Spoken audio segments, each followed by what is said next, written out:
Bonjour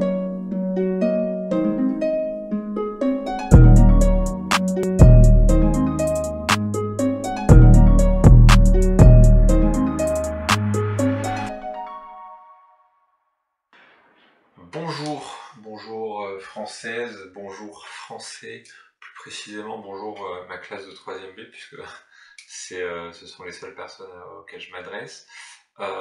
Aujourd'hui, dans cette vidéo, je vais rapidement faire un petit point sur le travail que vous allez faire mardi 31 mars.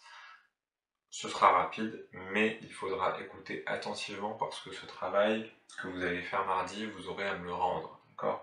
Et puis, pour le reste de la vidéo et la majorité de la vidéo, je vais essayer un petit peu de vous expliquer le fonctionnement du chapitre de MC que vous allez faire à la maison et son utilité et son intérêt. Alors, d'abord, mardi 31 mars, évaluation à rendre. Il va falloir que vous regardiez votre boîte mail, et dans cette boîte mail, je vais vous envoyer un document dans lequel il va y avoir un tableau. Un tableau, comme pour les Cévennes ou pour l'accord, qu'il va falloir compléter, d'accord, à l'aide des documents qui seront dans la fiche consigne, d'accord. Donc la fiche de consigne, elle est dans la partie documents sur l'espace collaboratif de la 3e B, ça, vous avez l'habitude. Donc, il va falloir que vous ayez la fiche consigne, et en même temps que vous ayez le tableau que vous allez recevoir dans la boîte mail, qu'il faudra compléter grâce au document de la fiche consigne. Une fois que vous avez complété votre document, vous l'enregistrez et vous me le renvoyez en réponse.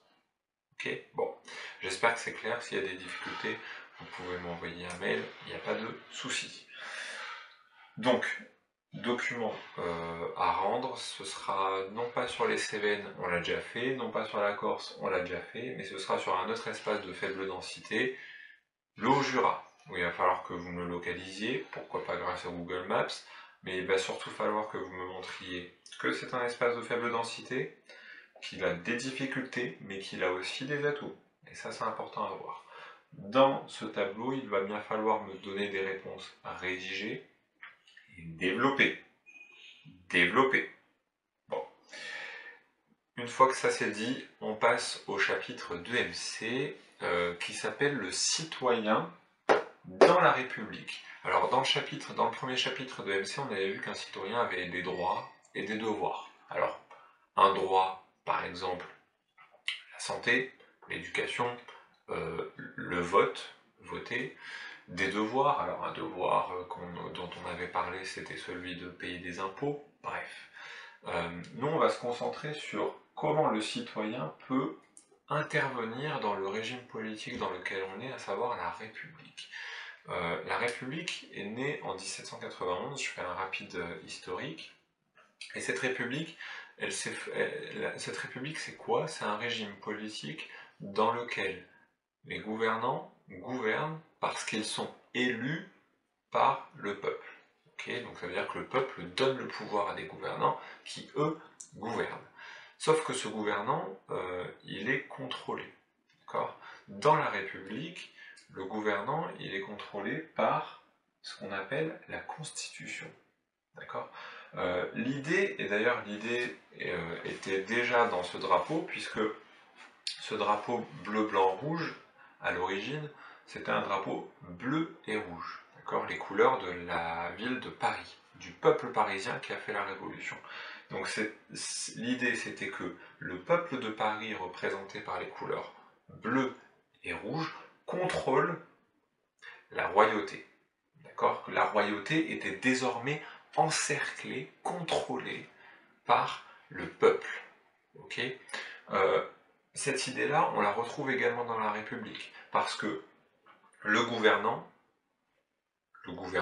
et le président de la République est contrôlé par le peuple. Alors, plus précisément, il est contrôlé par un texte qui s'appelle la Constitution, et donc mercredi 1 avril, il va falloir que vous étudiez cette Constitution. La Constitution, c'est la loi des lois. C'est la loi fondamentale qui dit qui a le pouvoir et qui surtout limite les pouvoirs du président de la République et de son gouvernement. Voilà. Donc elle est là pour dire, voilà, il y a un pouvoir exécutif, certes, mais il y a aussi un pouvoir législatif, celui qui fait les lois, et un pouvoir judiciaire. Bon, Ce mercredi, il va falloir que vous étudiez cette constitution et notamment à l'aide de divers documents que je vous fournis, notamment le lien pour accéder à une vidéo. Le vendredi 3 avril, toujours dans cette étude de comment est-ce que le citoyen et la République fonctionnent de pair, le vendredi 3 avril, il va falloir que vous répondiez à la question de comment la 5e République fonctionne. D'accord ? Le pouvoir législatif, le pouvoir exécutif, le pouvoir judiciaire, comment est-ce que ça fonctionne? Comment est-ce que ces personnes sont élues? Comment le gouvernement est élu? Comment le président est élu? Comment le Sénat est élu? Comment l'Assemblée est élue? Sachant que le citoyen qui vote pour les gouvernants ou les députés, ça peut être différent d'une assemblée à l'autre. Les sénateurs, par exemple, ils ne sont pas élus comme les députés de l'Assemblée nationale sont élus. Vous verrez ça quand vous étudierez les documents que je vous ai fournis. Une fois que vous avez répondu à la question de comment la 5e République fonctionne, ça représente une première partie. Ça, c'était l'introduction. Dans une deuxième partie, le lundi 6 avril, il va falloir que vous me disiez comment est-ce qu'une loi est-elle élaborée. Comment est-ce qu'une loi est élaborée de son point A à son point Z, de son début à sa fin. Comment est-ce qu'une loi est mise en place? C'est important puisque ces lois, nous sommes censés les respecter. Donc il faut bien savoir comment est-ce qu'elles sont élaborées. Enfin, le mercredi et le vendredi, vous répondrez à la 3e question de la 3e partie du chapitre qui est importante. Pourquoi? Parce que vous allez vous intéresser à comment le citoyen participe à la vie de la République. Comment est-ce que vous, citoyens, puisque vous serez citoyen dans 4 ans, quand vous aurez 18 ans, pour la plupart, j'essaie d'être précis, mais je ne peux pas l'être pour tout le monde, grosso modo, dans 4 ans, vous allez avoir 18 ans, vous allez donc être majeur, vous allez donc être citoyen, puisque est citoyen celui qui est majeur et qui a la nationalité française. Donc dans cette 3e partie, il va falloir voir comment le citoyen peut participer à la vie de la République. On va voir 2 éléments. D'abord, ce citoyen, il peut intervenir dans la République avec le vote. Bon, ça on l'a vu, il peut élire par exemple au suffrage direct, au vote direct donc, le président de la République, mais il y a une forte abstention. Donc ça veut dire qu'il y a des gens qui ne votent pas, d'accord, mais est-ce qu'on peut pour autant dire qu'ils ne participent pas à la vie de la République, d'accord?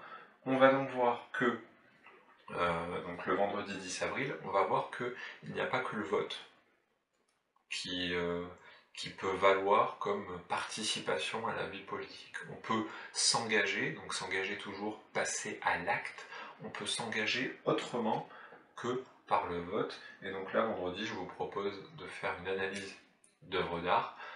Ici, j'ai choisi de vous faire étudier une œuvre de street art de quelqu'un qui s'appelle EZK, alias Eric the King, donc qui fait des pochoirs avec notamment un aérosol sur les murs de plusieurs villes en France et qui lui s'engage contre la pauvreté. Donc dans une œuvre d'art, dans une analyse d'œuvre d'art, il va falloir que vous présentiez l'œuvre. Cette œuvre est réalisée par un tel, etc. Que vous présentiez la source, la nature, l'auteur, la date, l'idée, Nasdi. Dans un deuxième temps, il va falloir que vous décriviez l'œuvre. Au premier plan, je vois, au deuxième plan, je vois, au troisième plan, je vois, sachant qu'il faut tout décrire. S'il y a un chat, vous dites « je vois un chat ». Vous décrivez les couleurs, vous décrivez les lumières. Dans cette fiche consigne là de la séance du vendredi 10, je vous précise la méthode. Je vous demande d'ailleurs de la recopier. Une fois que vous avez présenté et que vous avez décrit l'œuvre, il va falloir que vous interprétiez. Et là, c'est la chose la plus compliquée, on va dire, à demander à un élève, c'est d'interpréter et de visualiser le message que l'auteur a voulu faire passer à travers son œuvre.